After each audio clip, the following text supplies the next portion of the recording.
What's up, Exotics fam? And welcome back to another episode of Exotic Idiotics. My name's Jeff. My name is Maddox. And we're trying something a little bit different. We decided that we just do way too much stuff down here to try to film and plan and schedule out like separate videos all the time. So we're just gonna keep you guys in the loop and just take you on our journey on a day-to-day basis. And I'm not talking about just daily maintenance videos or whatever, because let's be honest, that would be extremely boring to watch every day. But there's a lot of extra stuff we do outside of our daily maintenance that we just don't film a lot because we're like, we just gotta get it done. So this is gonna be our first episode of what we are going to try to make into basically a daily vlog. Oh, I'm sorry, wrong way. Dude, everything's backwards on this selfie cam. And so stick around and let's get into it.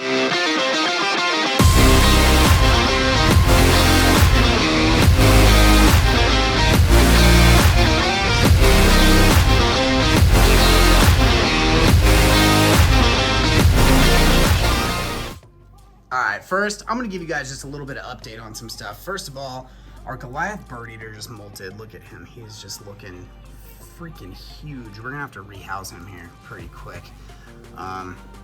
He literally just molted a couple days ago. We're super stoked about it because, yeah, why buy a Goliath bird eater unless you want, like, the biggest spider in the world, right? Let's see, what else is going on? A little homie in there. We just had to rehouse our, Omothymus phyllocepes, the Singapore blue. Up here we've got our little Colin Bergie. He just molted and then started like webbing up a molt mat. I don't really know what's going on with that. Got our little assassin bugs over here. They're still doing pretty good. They're not really breeding like I want them to. I don't know. They're like laying eggs and I'm misting it down every day, but they just like don't want to breed. It's really bizarre. I just don't understand. Let's see, what else we got going on? Oh yeah, see, this is our little gecko breeding project we got working right now. Pretty awesome. We've got some pretty cool little babies in here. Let's see, oh, look at this little guy.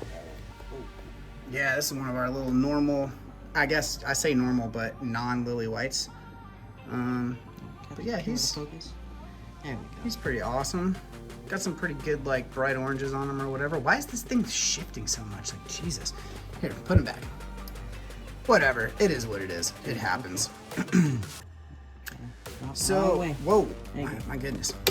Yeah, little dude's crazy all over the place. Let's see. Oh yeah, let's go. Oh, we'll show you guys one of the lily whites we hatched out. This dude is probably the prettiest lily white we hatched out right out of the egg anyway. He's got like the nice lavender colors, which is a good sign that he's going to be red, like bright red. Yeah, he's got some good white. He's got some good whites on his side, some good patterning. He's a pretty little dude. Just a little tiny little guy. You know, he's chilling. But fun times. Yeah, we love taking care of all these babies. We just set them up pretty simple too. This is just like a little mesh gutter guard. We throw some fake plants in there, and this is just a shoebox tub. Drill some holes in there, and we keep them on paper towel so we can monitor them, make sure they're pooping regularly, all that kind of stuff, you know. Here's a couple of our adults over here. This is Widow, and you can see we keep the adult enclosures very simple as well. These are actually just pool noodles that we drill a little hole out to there you are. keep everything kind of clean. But yeah, this Widow, she's pretty awesome. She's one of my favorite females that we have. Nice and fat because she's probably pregnant. So, but yeah, pretty simple. Just same thing on paper towels. We just want to make sure it's easy to clean, keeps it efficient for us. We actually got these little self-contained drawers. Every one of those is actually an individual unit, and they just stack. And we got them at the Container Store. Shout out to Robbie's Reptiles for like talking about all that stuff because it has made everything really efficient for us. We can get him out too. Oh, Ronan. It's our breeder male. He is the dad of every single one of the babies. Yeah. So far. Well, not so far. He's the dad of every single one of the babies that will end up hatching this year. And he's fired down right now. When he fires up, he's like almost black. Like straight black. He's awesome. We love this dude. He's super chill. Yeah. Like the calmest, not psycho gecko we have. Yeah, he's pretty awesome.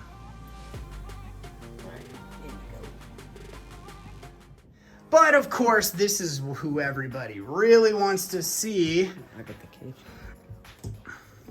Hi, buddy. What's up, bud? Yeah, look at this guy. Look how big he's getting. Look at this guy. He's Loki. This Loki, I know most of you guys know him. He is our baby Sumatran water monitor, for those who don't know. He's kind of getting out. He's gotten out of that hatchling phase, getting a little bit bigger now, which is awesome. He's growing well. You can see he smells. We got a couple mice up here. Yeah, but see how you can see how smart he is, though. Even though he's in like feeding mode, man, he's not trying to attack anybody. We're still petting him. He's still being calm. But those mice are not thawed yet, so like we're gonna feed him. We're gonna do it on camera too, but we're gonna feed him after those get thawed out. But first, I'm gonna show you guys how we actually hand feed some of our baby geckos because, you know, Pangea doesn't exist in the wild. So, like, they don't pop out the egg, like, ready to rock with the Pangea. So, I'm gonna show you guys how we do that. All right, so this is one of the lily whites that hatched. You're blocking the light. This is one of the lily whites we hatched. This was from the second clutch. This guy's only a month in a little bit, like 5 weeks old probably. But yeah, so when they pop out, you know, the hardest part with these guys is they don't really know what food is. So every time we hatch them out, after they get ready to eat, I always dab a little bit of this food on my finger here, and I rub it on their nose. And you can see he's starting to lick it. And then, sorry, I know I'm like all over the place. I'm trying to like stay with him. And after we get him to start eating, I mean, he's still licking the food. He just doesn't want to lick it off my finger right now. There he goes. Oh, kinda. There he is. He's going a little bit. Yeah, so we actually do that with all of our baby geckos to get them ready to eat. And I know, you know, people talk all the time. They're like, oh, you shouldn't handle them, you know, whatever. We try not to handle them too much. We only do it if we're gonna feed. You can do it with like a spoon or, you know, something like that. But we really feel like getting them accustomed to being handled is actually pretty awesome. And all of our baby geckos now, we've got one, this little dude right here. This guy, when I actually open up his cage, he won't do it right now because we're filming and I'm talking about it. But a lot of times, this little one actually will walk. If he's up here, he'll walk right over the edge and he'll like look up at me like he's waiting for food. Because, you know, people talk about how crested geckos are just kind of like, you know, not necessarily dumb. I don't know. I know babies, they say they're dumb and they like have trouble finding food or whatever. But yeah, I booped your snoot, man. And that's why we keep them in like smaller enclosures, but you can see he's eating. Look at this thing. So awesome. And we actually really enjoy spending a lot of time with the babies. And it takes a little bit of patience, a lot of patience, because sometimes they just want to run all over the place. But you can see how cool these guys are and how calm they are being held. And that's because, you know, we literally hand raise every single one of the babies. So once these do go up for sale, if you decide you want to buy a baby from us, you're going to get a hand-tamed baby that was hand-raised, hand-fed. You know, I'm basically playing Mama Bird over here. It's pretty... Mama Gecko. Sorry, Mama Bird didn't really make a whole lot of sense. So it's okay. It's all right. Forget about it. Forget about it. All right, so these two mice are ready for him to eat. You can see he's he's ready. He's ready to eat.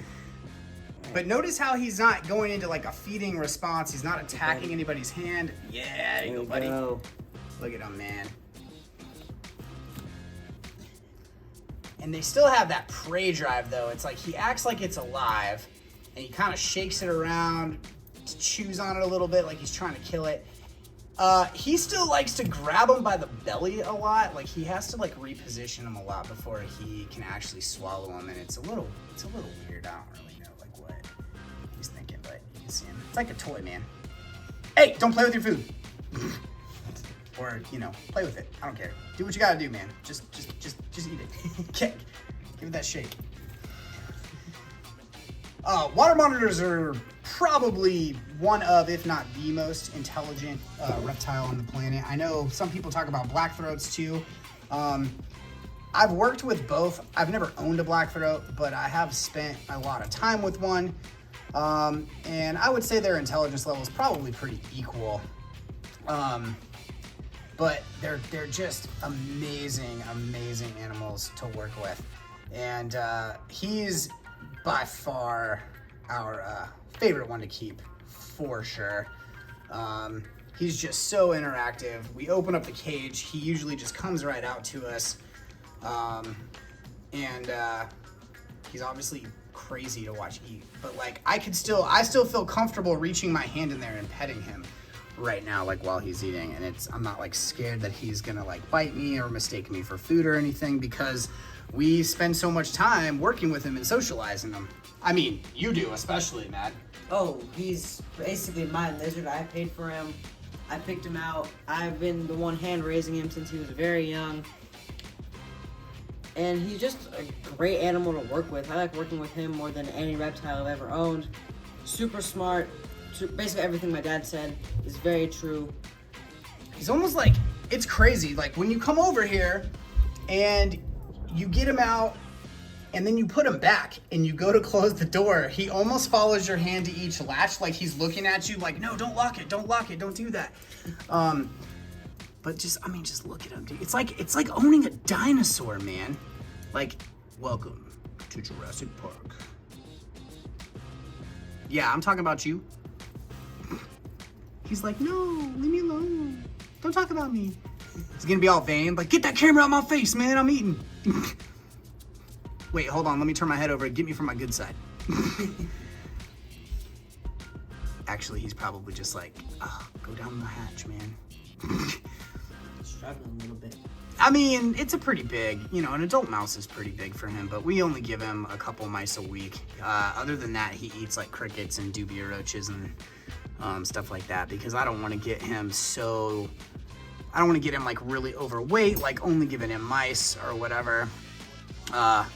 But, it's a pretty good little rotation.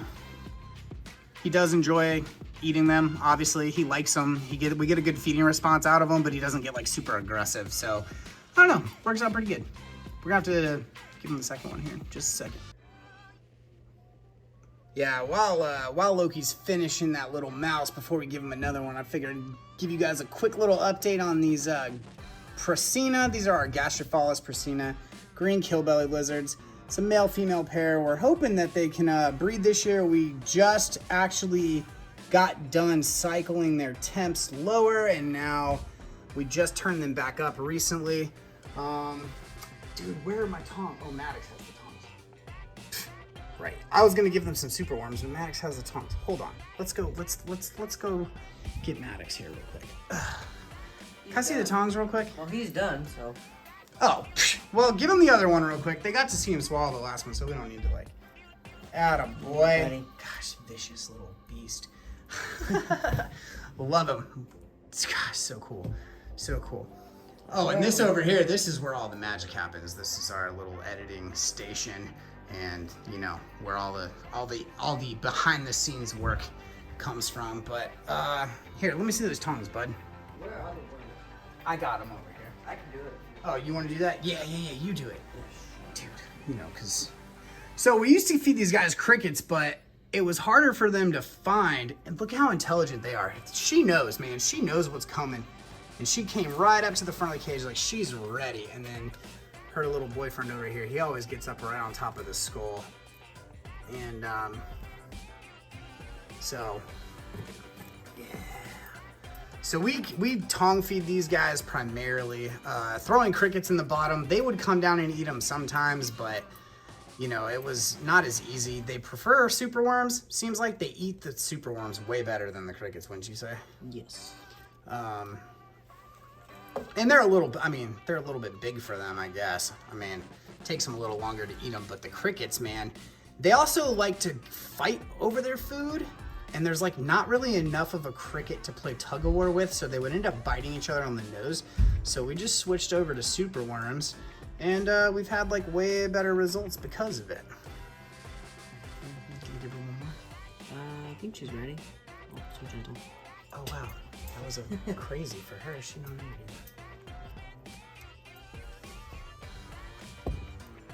just finishing up. Oh, dude, they're so cool.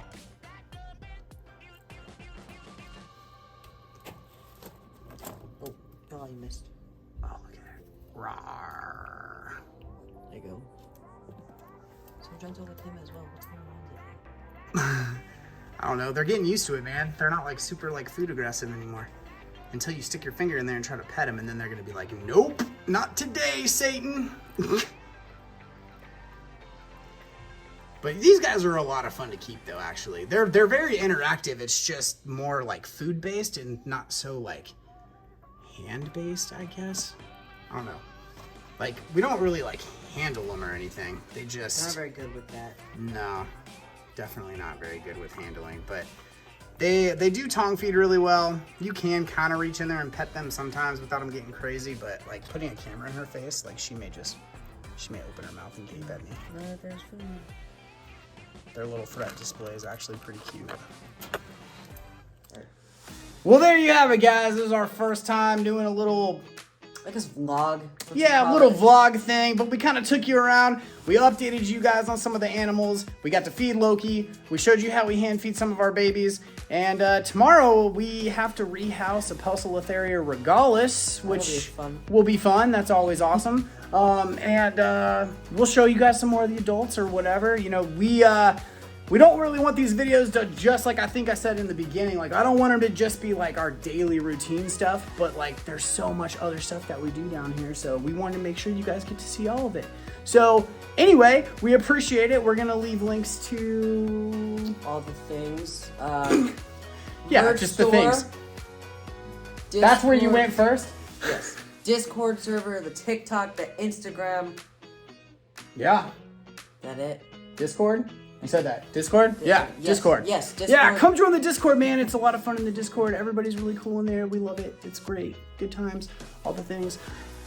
But, yeah, that's all I got. So, make sure you hit that big thumbs up so that, like, you know, YouTube tells people that we're awesome because you said that we're awesome, and we would greatly appreciate it.